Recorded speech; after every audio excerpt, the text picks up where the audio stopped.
All right, looks like we have everybody here.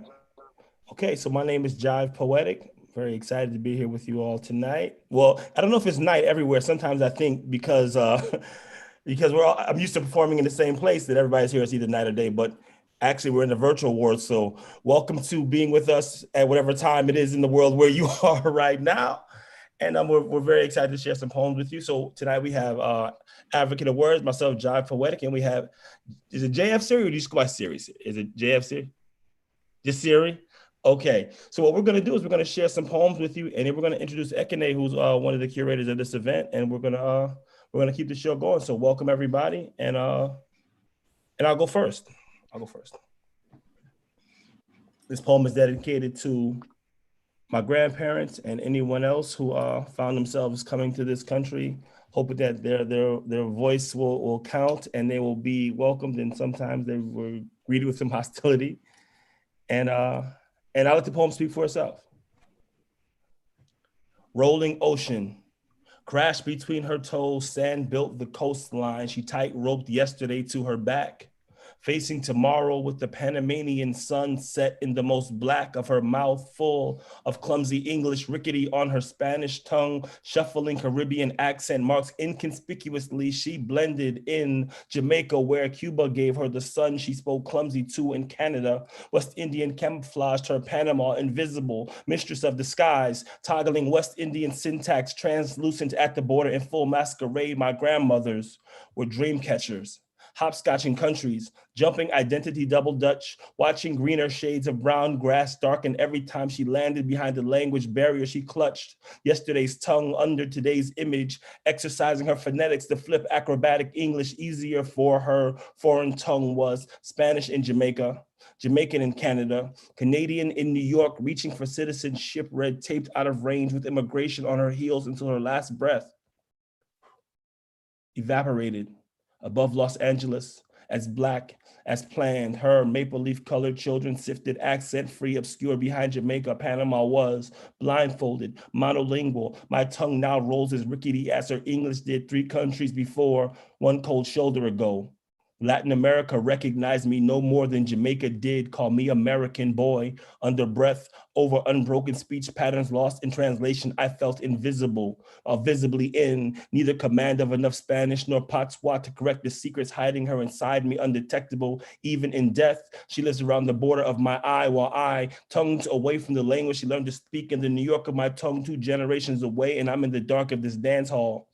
Multiple Spanish reggae tones mocking the star-spangled portion of my red, black, and green footwork falling off of every drum beat chuckled at me, this collage of a woman, tildes between her locks and patois flowing from Latin roots. When she smiled me still and spoke me speechless and somehow made me homesick for a place I had never been. Thank you very much, everybody. Thank you. Thank you. You got, yeah, we got a couple Unmute, unmute. thumbs up in your little corner. Yes. You know, we got some people here. We got Anna, we got Christopher, we got, is it Say Ye? How do you say it? Or Say Ye, are you there? I'll make sure I pronounce your name correctly. All right, so next yes, up. I am. Yes, I am. Hi. Say Ye? thank you. Wait, did I say it right? Did I get to celebrate this? All right, you ready for the next poet? Everybody, hit your thumbs up icons if you're ready for the next poet. And I guess since you're already on the screen, Eric, do you go Eric or Words? Which one you would do? Words. Words. Words is Googleable. Google, put your Googles up. We have Advocate of Words. Hey, Advocate of Words, call me a liar if I'm lying. You're from the Bronx, New York. Not a liar. Not a liar. Listen, Advocate of Words, you were on the Nuyorican national slam team. Call me a liar if I'm a liar. Not a liar. Made it to the final stage at the national. They tried to rob your team, but you made it. Call me a liar if I'm lying, Advocate.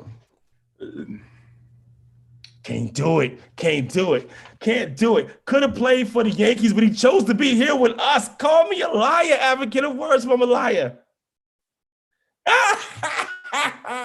Everybody clap it up for Advocate of Words, please, everybody. Thumbs up. Word. You have my word. Like beaches pulling the oceans ashore, like the magnets of planets wanting us closer to its core, like pockets of air that help a bird soar, like a son should have his father's word forevermore. You have my love, DNA, and legacy. You have the unspoken, the attention, and the best of me. You have the power to give me hope and strength that was once not meant for me. You, my son, have me and my word indefinitely. You have my word that I will show up on time and be prepared for this feature. I will be poet, part student, part teacher, part choir member who can't stand the preacher. For I too am a certified breeder of mythical creatures. I will entertain and respect the audience. I will be rate and de-escalate the hecklers that are the noisiest. I will be vulnerable and sincere and free of camouflage and will keep up the pace so the show never feels like it's dragging on. You have my word that I can promise you nothing, because my daydreams leave me sleeping in a dungeon and anxiety attacks are so frightening and humbling. So I speak to myself like I'm talking to a distant cousin. Unadjusted and delusional is how I've survived. With the imaginary friends in parallel dimensions I've contrived, it's much easier to put more of me in my sci-fi. Honest lies is how I compromise. You have my word, Mr. Officer. I don't have a gun on me. No weapon, no threat, no reason to punish me. I promise, Miss Judge, I run because they're hunting me, all because I speak out on legislation and practices that disgruntle me. You have my words, Mr. Politician, and now I want them back. Return to sender. You don't represent me. You are not my defender. I don't surrender to how you render these laws. You pretender, you offender, you imposter of goodwill vendor, bending the letters of your laws for power. I see you paying me with illegal tender, so I can't bank on your word, won't fulfill the bid of your sentence, won't go fight your wars, I won't build your trenches, I won't play by your rules, don't care if you call me contentious, won't build machines of oppression with your wrenches and henchmen, I seek repentance. You have my word, and it is your word too, since before the womb. It is big and wide and free, and everywhere it looms, it connects and opens up and fills up a room and building and sky, and oh, how it booms. It is meant to be passed down and inherited, and no amount of propaganda can discredit it. It has no rules, no boundaries, no strict rhetoric, no strict etiquette, and it can't be truly defined even with the most eloquent of rhetoric. Love. We have our word, and it fits in every language. So when you hear it, be gentle. You have my word. And Have it up. Yes. Nice. Words did a words poem forward. I know. I see that. All right. Since he's already on the screen, Siri, call me a liar from a liar. Siri, you from the Bronx, New York. Not a liar. And pre-gentrified, didn't move there with the condos, Bronx, New York, back when there was a music factory on Fordham Road, Bronx, New York. All right, listen. Definitely. You were in Her Story as well, right? I was in Her Story. Yep. Off Broadway. Yep. You didn't see her off Broadway. Listen, I'm gonna tell you what you don't know. Siri been performing at Yale. They bring her back every year. Listen, every year they be like, not a lie. Call me a liar from a liar, Siri. Not a liar. Not a liar, not a liar. And she a teacher, and she a professor. Yo, listen, everybody, clap it up. Thumbs up, icons up for JF Siri, please. Thank you. I don't see color, she said as she smiled and turned. Was it so easy to disregard, denounce, and deny me? Was she too blind to see the history written into my epidermis? This skin color don't come for free.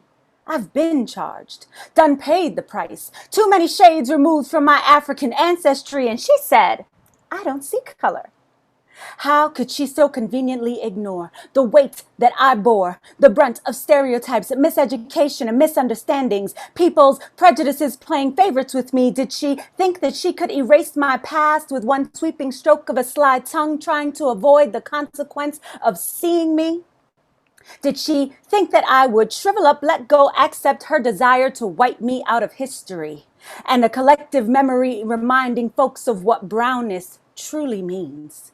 She straight up tried to play me. And before my nerve endings had received the electrical impulses from my brain, I yelled, stop right there. Did you think it'd be that easy to escape from me? I'm in everything your eyes can see. This skin has a long legacy belonging to a proud people, and my melanin plays griot storyteller. And every layer of my skin is embedded with an identity whose past has made her path quite clear. Don't let your eyes fail or fool you into believing that I am not me. This skin is your destiny, and bleaching creams need not apply, and I don't care to hide from the sun's golden touch or the nourishment it provides. You may not see color, but you're gonna see me. Take a good look, honey. I'm the largest organ on the human body. I deserve some respect. Preaching color blindness as if she could forget the haunting voices calling out through my genetic code. If you listen close, you can hear the cries of caciques left to die. If you listen close, you can hear the pounding of power-filled hands on congas. If you listen close, you can hear the bomba in my skirt. If you listen close, then your eyes would tell you what a tragic mistake it would be to try and deny me. Thank you. Yes. Everybody is Thank you so much. Thank you. Use my thumbs up icon. Hold on, I got a black thumbs up icon. I'm just trying to figure out how to do that, man. Listen, so first, thank you to the poets and Ekene, right? That's right. Did I pronounce it correctly, Ekene? Ekene. Ekene, because I've been practicing it for the last 20 minutes, hoping I would get it relatively close. So we're at the Poetics of Counting, and we have Ekene here, and we want to welcome Ekene. He'll put this together, and we're here with him today. So Ekene. Yes, thanks to all the poets for those beautiful, beautiful responses. I had no idea they would be so on point. Yeah, so when me and Daniel were sort of developing this workshop, we were thinking about how we could create a space for responding to some of the ideas around the work accounting, which were mentioned in these poetic responses, which were immigration, representation, and assimilation, was something that I felt was like a through line across all the poems. So this is really just a conversation around that, but through poetry and words. And I would consider the project accounting came from sort of in response to the census, which is historically miscounted, marginalized groups. And we were thinking about how to count to 100 using all those groups and using their voices. So we created this artwork accounting and invited the public